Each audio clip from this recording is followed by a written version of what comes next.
योग परिवर्तक परम संत बाबा जय बुद्ध जी महाराज, इनके चरणों में अरबों खरबों प्रणाम। ईश्वर भगवान और उनकी दृश्य अदृश्य शक्तियों को कोटि कोटि प्रणाम। आदरणीय अन्ना जी, दादाजी और व्यवस्थित विराजमान सभी मान्यवरों को मेरा प्रेम पूर्वक जय गुरुदेव।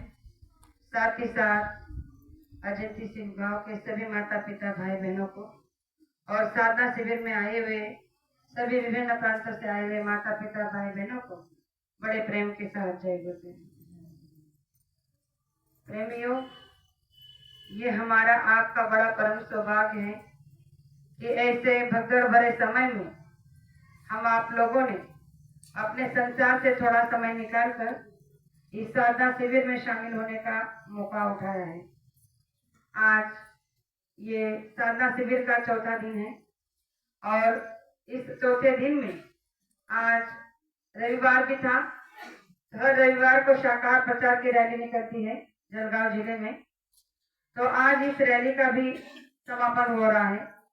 दोनों बातें एक साथ हो रही है कि गुरु का आदेश का पालन भी हो रहा है और साधना शिविर का जो सत्र चल रहा है वो भी हो रहा है। तो इस साधना शिविर में हम सभी प्रेमी अपने घरों से निकलकर अपने संसार को छोड़कर यहाँ पर आए हैं, तो ये हमारा बहुत बड़ी तपस्या है। ये मत समझ लेना कि हमारे पास कोई काम धंधा नहीं था, इसीलिए घर से कुछ समय निकाल कर यहाँ पर आए हैं, तो मौज मस्ती करेंगे, खाना पीना खाएंगे और आराम से सोएंगे। प्रेमियों, ये समय जो हम आप लोग यहाँ दे रहे हैं, ये बहुत बड़ी तपस्या है इस कलयुग की। जिस तरह से गुरु महाराज बताते हैं कि जिस तरह से सोना अगर भट्टी में डाल दिया जाए तपाने के लिए, तो वो जब तपता है और उसे बाहर निकाला जाता है भट्टी से, तो वो निकल कर बाहर आता है, कि उसके अंदर चमक आ जाती है और वो बहुत ही सुंदर लगने लगता है, दिखने लगता है। उसी तरह से ये जो साधना शिविर की भट्टी यहाँ पर लग रही है और चल रही है, इस भट्टी में हम लोग जो सुबह 4 बजे से लेकर रात के 8 बजे तक दिन में 4 बार साधन भजन 1-1 घंटा के लिए देते हैं समय, तो ये हमारे आपके लिए निखरने का समय है। तो गुरु महाराज ने कहा कि ये समय केवल और केवल आपको इस कलयुग में और इस मनुष्य शरीर में ही दिया जाएगा, अन्यथा ये मौका आपको और योनियों में कभी मिल ही नहीं सकता। इसीलिए इस मनुष्य शरीर को बड़े परम सौभाग्यशाली कहा गया है। कहा जाता है कि बड़े भाग मानुष तन पावा, सुर दुर्लभ सब ग्रंथन गावा। कि सब ग्रंथों में इस बात का जिक्र किया गया है कि सबसे उच्चतम देह अगर कोई है तो वो है मनुष्य का शरीर। तो इसे इसीलिए महत्व दिया गया है कि इसमें जो परमात्मा का अंश बैठा है जीवात्मा, उसे जगाने का जो रास्ता गुरु महाराज ने हम आप प्रेमियों को दिया है, वो रास्ते पर चलने का मौका इस साधना शिविर में हमें 2 बार 3 बार 4 बार देने का मौका मिल रहा है। प्रेमियों, इस गांव का बड़ा परम सौभाग्य है कि ये साधना शिविर साल में 2 बार यहाँ लगता है, लेकिन इसके साथ साथ यहाँ पर एक बहुत बड़ा दिव्य आशीर्वाद भी गुरु महाराज का प्राप्त हुआ है। लेकिन वो आशीर्वाद, वो दया, वो दुआ केवल इसी गांव के लिए सीमित है, ऐसा नहीं है। यहाँ के प्रेमियों ने हमारे पूरे देश भर के लिए उस आशीर्वाद को प्राप्त कर लिया है। सदियों तक चलने वाला प्रसाद यहाँ पर गुरु महाराज ने बना दिया है, जिसका अनुभव यहाँ पर हर साल लोगों को आता है। मैं एक ऐसा ही अनुभव अपना बताना चाहती हूँ कि इस प्रसाद को मैं जिस दिन से गुरु महाराज 2012 में इस प्रसाद को यहाँ से बना कर गए हैं, उस दिन से लेकर जाती हूँ। हर साल आती हूँ, हर साल 2 बार आने के बाद इस प्रसाद को लेकर जाती थी। लेकिन गुरु महाराज को साक्षी रखकर ये बात कहना चाहती हूँ कि आज तक मैंने उस प्रसाद का कभी अनुभव नहीं किया था, क्योंकि उसकी कोई जरूरत ही नहीं आई थी।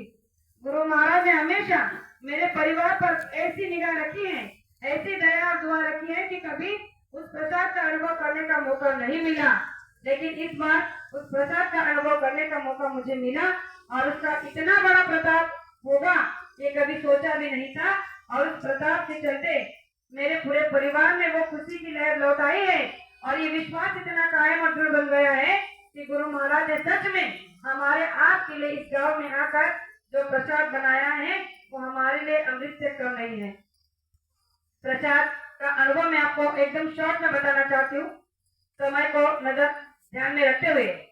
मेरी बेटी 1 महीने पहले डिलीवरी हुई थी।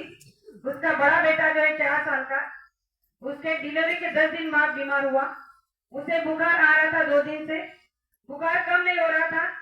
तो हमने वही अमरनाथ के डॉक्टर को दिखाया, वहां से एंटीबायोटिक चालू किया, लेकिन 3 दिन तक उस बच्चे का बुखार कम नहीं हो रहा था।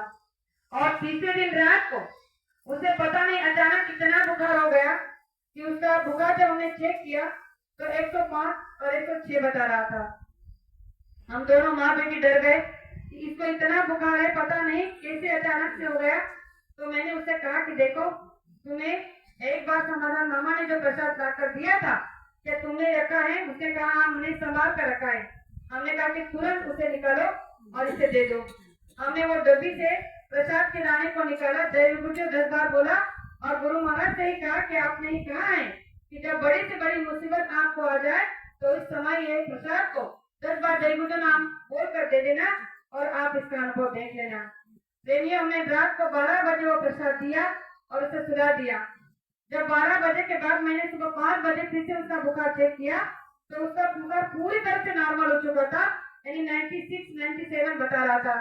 हमको लगा कि प्रसाद का असर हो गया है, अब बच्चे का बुखार जो है पूरी तरह से उतर गया है। लेकिन फिर भी मैंने उसे कहा कि एक बार इसे फिर से प्रसाद दे दो, ताकि बार बार इसे बुखार आना नहीं चाहिए। मैंने फिर से उस प्रसाद को लिया, 10 बार जय गुरुदेव बोलकर उसे फिर 5 बजे वो प्रसाद दे दिया। अब ये बात ये हुई कि उसके साथ में बहुत बड़ी अनहोनी होने वाली थी, इसीलिए मालिक ने मुझे प्रेरणा की कि 2 बार इसे प्रसाद दे दो। बुखार उतारने के बाद भी मैंने उसे 5 बजे वो प्रसाद दिया और वो सो गया। लेकिन जैसे जैसे सूरज निकलने लगा, 7, 8, 9 बजे लगे, 9 बजे तक उसकी बॉडी जो है पूरी तरह से ठंडी पड़ने लगी और एकदम से ठंडा हो गया। हम डर गए कि इसको अचानक से क्या हो गया, रात को इतना तेज बुखार और अभी इतना मतलब ठंडा हो गया। तो मैंने उसे तुरंत अस्पताल में ले जाने का सोचा और धुलिया लेकर जाने लगी। जब धुलिया लेकर जा रहे थे तो रास्ते में उसकी बॉडी पूरी तरह से जो है एकदम से ठंडी होती जा रही थी। लेकिन मुझे लग रहा था कि ये प्रसाद दिया है 2 बार और इसका बुखार जो तेज था वो कम हो गया, इसीलिए ऐसा हो रहा है। लेकिन प्रेमियों, अनहोनी कुछ ऐसी होने वाली थी जो प्रसाद की वजह से बच गई। तो हमने जैसे जैसे डॉक्टर के पास उसे पहुंचाया तो वो बच्चा जो है रास्ते में ही अनकॉन्शियस हो गया था, यानी कि बेहोश मेरी गोदी में हो गया था, लेकिन मुझे पता नहीं था। वो बीच में मोटरसाइकिल पर थे, बीच में बैठाया था और वो इस तरह से अपना सर डुला रहा था कि मुझे लगा कि वो सो गया है। लेकिन जैसे डॉक्टर के पास गए और उसे खड़ा किया वहां पर, तो डॉक्टर ने देखा कि ये बच्चा तो बेहोश है और आप लोग कैसे इसको लेकर आए। कहा कि ये तो बहुत सीरियस है, क्रिटिकल है।